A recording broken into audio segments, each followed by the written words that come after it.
位師傅，大家好。好。今日就係2026年1月3日，我道心咧向全場嘉賓師傅拜一個早年，祝福大家身體健康，家庭幸福。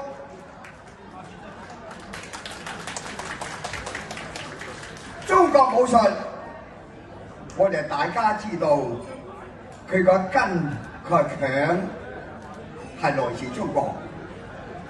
但係我哋香港係一個橋梁，通過咗香港發揚全世界。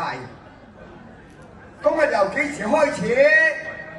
我哋新中國成立1949年，我哋70年代，我哋好多傳統師傅啊嚟到香港，不斷咁樣發揚佢哋各門派，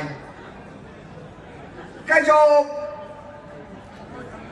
唔止話發揚中國武術啊，佢就奠定咗佢哋喺香港嘅根基，設立佢嘅武館，跟住發展到70年代之後，不斷組織啊各個總會。仲有啊，我哋大家知道中國武術係有剛有柔。今晚呢個主人家咧就係太極啦，就係陳式太極。但係我哋傳統咧真係咧好多門派㗎，因此咧我哋大家要記住，每一個門派有佢自己一個發揚嘅方向。我哋記得我哋喺70年代啊。我哋中國啊武術發展嚟香港之後，香港本身佢自己亦都有我哋嘅之前嘅師傅，自由搏擊一直咧都係全世界，又係東南亞又呢個地區嘅地區係拳擊比賽。嗰陣時候咧武術咧就走向一個搏擊嘅時代。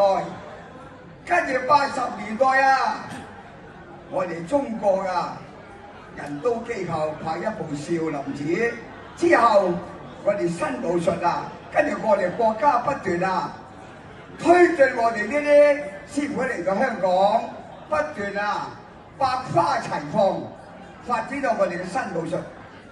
對90年代啊，犀利啦！大家先拍手掌，我哋中國嘅武術走向亞運，係咪啊？拍手掌啊！仲有啊！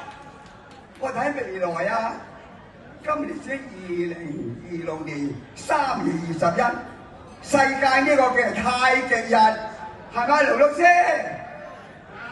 係啦，所以我哋大家咧要共同一個心願，共同一個目標，我哋大家要團結起來。我今年超過90歲㗎啦。但我而家都係勇往前進啊！祝各位唔知百花齊放，發揚光大，前赴後繼，繼我開來，好！